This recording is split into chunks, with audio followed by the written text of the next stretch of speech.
नमस्कार विद्यार्थी मित्रांनो, मी मनीष यादव. स्वराज्य करिअर अकॅडमीच्या आपल्या या ऑनलाईन प्लॅटफॉर्मवरती आपल्या सर्वांचं मनापासून स्वागत. मित्रांनो, आपलं करिअर नामा सिरीज चालू आहे. त्याच्यामध्ये आपण रेल्वे भरती संदर्भात माहिती बघतोय. या रेल्वे भरती संदर्भात जी काही डिटेल इन्फॉर्मेशन आपण बघतोय, यापूर्वी आपला एक व्हिडिओ आलेला आहे जो ट्रॅक मेंटेनर या पदासंदर्भात होता, आणि हा दुसरा व्हिडिओ आपला असणार आहे जो पॉइंटमन या पदासंदर्भामध्ये असणार आहे. डिटेल इन्फॉर्मेशन असणार आहे. मुंबईमध्ये जे काही आपलं पश्चिम रेल्वे आणि मध्य रेल्वे आहे याच्यामध्ये कुठे किती जाहिरात पॉइंटमन संदर्भात आलेली आहे, कुठल्या कॅटेगरीसाठी किती आहे, या सुद्धा डिटेल आपण ह्या व्हिडिओच्या माध्यमातून बघणार आहे. काम काय असतं पॉइंटमनचं ते सुद्धा समजून घेणार आहे. म्हणजे थोडक्यात रेल्वेवरती परीक्षा कशी असेल, मैदानी काय होईल, बाकीच्या इतर गोष्टी जी काय प्रक्रिया आहे, निवड प्रक्रिया ती कशा पद्धतीने चालते, तर त्याची आपण इन्फॉर्मेशन या व्हिडिओच्या माध्यमातून बघणार आहे. ठीक आहे. जर का तुम्ही पहिला व्हिडिओ आपला बघितला नसेल ट्रॅक मेंटेनरचा, तो पण नक्की बघा. प्लेलिस्ट मध्ये जाऊन तुम्ही रेल्वेमध्ये बघू शकता, किंवा करिअर नामा जी काय आपली प्लेलिस्ट चालू आहे आता, सिरीज जी चालू आहे त्याच्यामध्ये सुद्धा तुम्ही बघू शकता. बघा मित्रांनो, याच्यामध्ये 22,000 पदांमध्ये ही जाहिरात आहे. आपण डिटेलमध्ये याची इन्फॉर्मेशन घेतलेलीच आहे. साधारणतः जी वयोमर्यादा असते फॉर्म भरण्याची ही 18 वर्ष ते 33 वर्ष इतकी असते जनरल. ओके, म्हणजे याच्यामध्ये ओपन कॅटेगरीचा स्टुडंट हा 33 वर्षापर्यंत सुद्धा फॉर्म भरू शकतो, आणि ईडब्ल्यूएच चा सुद्धा जो विद्यार्थी मित्र आहे तो पण 33 वर्षापर्यंत फॉर्म भरू शकतो. ओबीसी जर तुम्ही असाल तर ओबीसीचे तुम्हाला अजून +3 वर्ष वाढवून मिळतात, म्हणजे 33च्या ठिकाणी तुम्ही 36 वर्षापर्यंत जास्तीत जास्त फॉर्म भरलं जाऊ शकतं याच्यामध्ये. आणि जर तुम्ही एससी एसटी असाल, एससी आणि एसटी मध्ये कुठं जर कॅटेगरीतल्या असाल, तर अजून तुमच्यासाठी 5 वर्ष तुम्हाला वाढवून मिळतात, म्हणजे 33+5 अशा 38 वर्षापर्यंत तुम्ही असाल तर तुम्ही नक्की फॉर्म भरू शकता. पूर्ण इन्फॉर्मेशन समजून घ्या. अर्ज करण्याची सुरुवात 31 जानेवारी 2026 ला सुरू झालेला आहे, आणि फॉर्म भरण्याची जी शेवटची तारीख आहे ही 2 मार्च 2026 ही आहे, लक्षात असू देत. परीक्षेची फीस ही 250 रुपये आहे सर्वच विद्यार्थ्यांसाठी. म्हणजे मुलींसाठी सर्वच 250 रुपये फीस आहे, आणि इतर रिझर्व्ह कॅटेगरीची जी मुलं आहेत, एससी एसटी ओबीसी, यांच्यासाठी सुद्धा 250 रुपये फीस आहे. फक्त ओपन कॅन्डिडेट जो आहे त्याच्यासाठी तुम्हाला 500 रुपये फीस ही भरावी लागणार आहे. ओके. पगार किती असतो तर साधारणतः मित्रांनो 32,000 ते 38,000 या रेंज मध्ये साधारणतः पगार असतो. जरी पे स्केल तुम्हाला 18,000 जरी दिसला असला त्या जाहिरातीमध्ये, तरी पण हातामध्ये जो पगार येतो, आपण महागाई भत्ता वगैरे सगळं पकडून समजतंय, तर तुम्हाला ते साधारणतः 32,000 ते 38,000 इथपर्यंत हा पगार येतो. ठीक आहे. आता आपण एका पदाबद्दल डिटेलमध्ये जाणार आहे. पॉइंटमन नावाचं जे काही पद आहे त्या पदासंदर्भात आपण माहिती घेण्याचा प्रयत्न करू. आता पॉइंटमन नक्की कोण असतो तुम्ही बघितलं ह्याला, बरोबर आहे. ते कुठं बघितलेलं असतं बघा, जी काही मालगाडी असते किंवा एक्सप्रेस गाड्या असतात, पॅसेंजर गाड्या ज्या असतात आपण आपल्या, त्या गाड्यांमध्ये जो काही हिरवी आपला फ्लॅग दाखवण्याचं, हिरवा झेंडा दाखवण्याचं जे काही गाडीला काम असतं, हे कोणाचं असतं? पॉइंटमनचं असतं. फक्त झेंडा दाखवण्याचं काम आहे का पॉइंटमनचं? तर नाही मित्रांनो. एक आयडेंटिटी त्याची तुम्हाला दाखवण्याचा प्रयत्न करतोय की हे त्याचं काम आहे. जसं आपण गँगमनचं बघितलं की ऑरेंज कपड्यांमध्ये रुळावरती प्रत्यक्ष काम करत असतात ती लोक, जे आपलं गँगमन म्हटलं आपण मागच्या व्हिडिओमध्ये. आता हा पॉइंटमन जो आहे त्याचं हे काम आहेच, सोबतच आपण कधी कधी असं बघतो की जी काही एक्सप्रेस गाडी आहे तिला 2-2 इंजिन लावलेले असतात. त्यातलं एक इंजिन, समजा तुम्ही आता जर कधी पुण्याला गेलात, मुंबई टू पुणे प्रवास केलात, तर कर्जतला गेल्यानंतर गाडी साधारणतः 10 मिनिटं वगैरे थांबते. मग ते कशासाठी थांबते की खंडाळा नावाचा जो घाट आहे की नाही तो चढण्यासाठी डबल इंजिन लावलं जातं. तर ते जे इंजिन आहे की नाही ते जॉईंट मारण्याचं जे काम असतं ना ते पॉइंटमनचं असतं. ओके. दुसरी गोष्ट, एखादी मालगाडी किंवा कोणतीही गाडी जर तिथं थांबली तर तिचं मेंटेन, पूर्ण थोडक्यात म्हणजे तिचं देखभाल करण्याचं काम सध्या त्या माणसाचं असतं, म्हणजे पॉइंटमनचं असतं. मग त्याला रुळांना त्याच्या कॅप लावणं, ओके, तर हे सगळी कामं, किंवा लॉक लावणं, ते गाडीचं लक्ष ठेवणं वगैरे, परत ज्यावेळेस दुसऱ्या दिवशी ती गाडी निघेल त्यावेळेस ते लॉक काढणं वगैरे, ही जी बेसिक कामं आहेत. आणि बाकीच्या गोष्टींचा रिपोर्ट हा रेल्वे विभागाला पोहोचवणं वगैरे, हे बेसिक काम आपल्याला कोणाला बघायला मिळतं?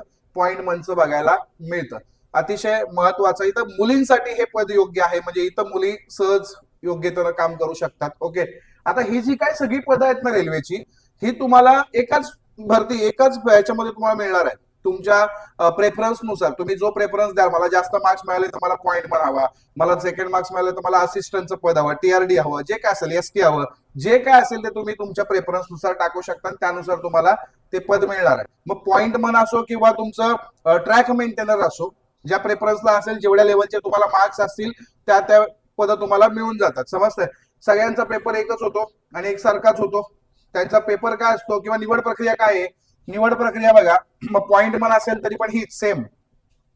परीक्षा होणार 100 मार्क्सची आपली सीबीटी कम्प्युटर बेस्ड टेस्ट. त्याच्यानंतर मैदानी चाचणी असेल, त्याच्यानंतर कागदपत्र पडताळणी होईल, त्याच्यानंतर मेडिकल होईल.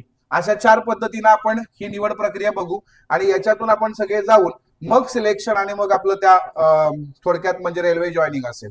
ओके, तर ती जी 4 प्रक्रिया आहे ते डिटेलमध्ये पहिल्या ज्या 2 प्रक्रिया आहेत ह्या अतिशय महत्वाच्या, कागदपत्र आणि मेडिकल हे तर बेसिक गोष्टी आहेत.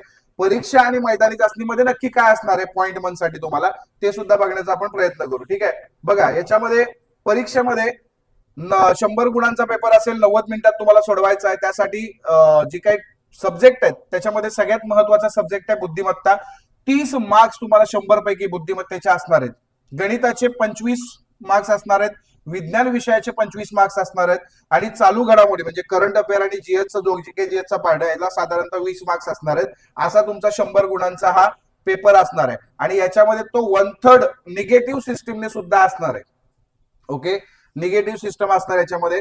सर्वच्या सर्व प्रश्न सोडवणं अपेक्षित नाहीये, येत आहेत तेवढे सगळे प्रश्न सोडवणं महत्वाचं ठरेल कारण निगेटिव्ह सिस्टम त्याच्यामध्ये आहे. ओके, हा झाला बेसिक परीक्षेचा अभ्यासक्रम म्हणजे सीबीटी एक्झाम जी असेल त्याच्यामध्ये ह्या सगळ्या गोष्टी असतील. महत्वाचं म्हणजे त्याच्यानंतर तुमची मैदानी चाचणी होईल पीईटी.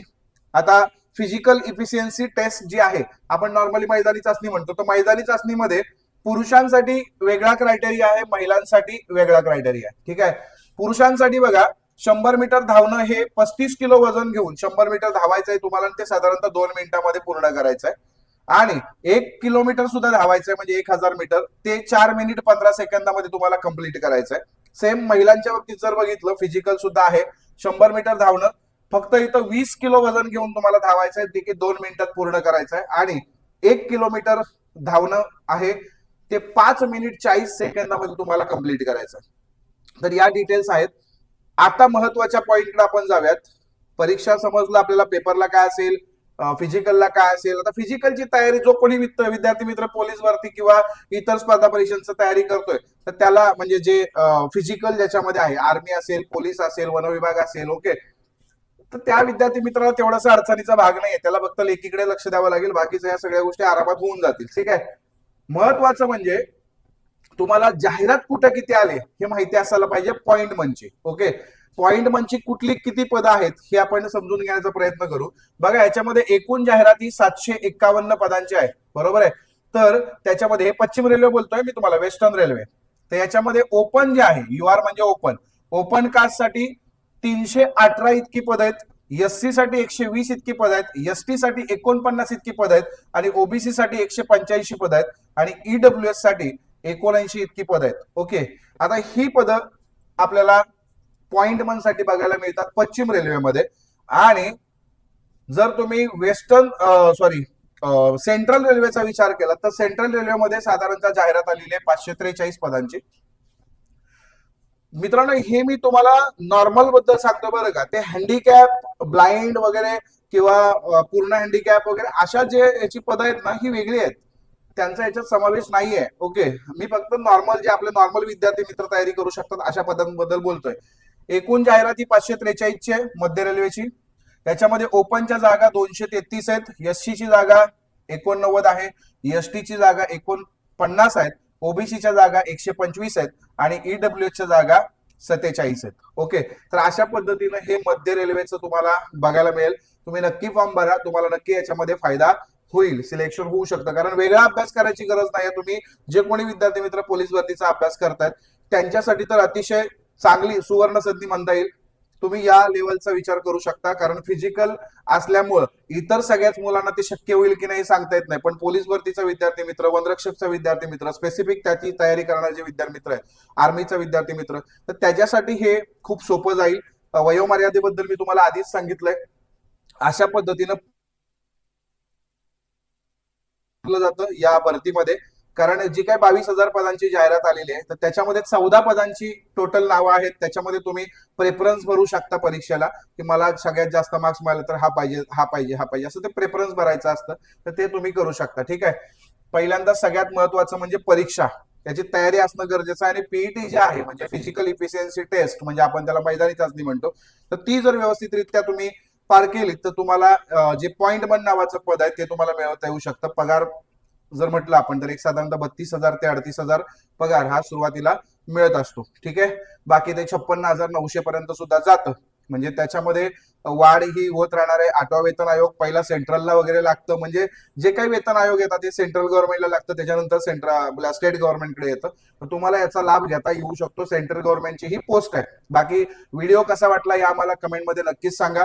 आणि ऑनलाईन जर तुम्हाला तयारी करायची असेल या परीक्षेची तर तुम्ही आमचं मिशन खाकी नावाचं जे ऍप्लिकेशन आहे ते तुम्ही डाउनलोड करू शकता. आणि सोबतच ऑफलाईन जर तुम्हाला अकॅडमी बद्दल यायचं असेल मुंबईमध्ये, आपल्या 2 शाखा आहेत स्वराज्य पोलीस अकॅडमीच्या. एक मुंबईमध्ये आहे कांदिवली या ठिकाणी आणि दुसरी आपली विरारमध्ये आहे. ओके, विरार पूर्व या ठिकाणी आहे. तर तुम्ही जिथून कुठून तुम्ही तयारी करणार असाल या 2 पैकी एक, तर तुम्ही आम्हाला नक्की संपर्क करा. आम्हाला 9075817107 या नंबरवरती तुम्ही संपर्क करू शकता आणि माहिती घेऊ शकता. ठीक आहे. बाकी काहीही जर तुम्हाला अडचण असेल तर तुम्ही आम्हाला नक्की संपर्क करा.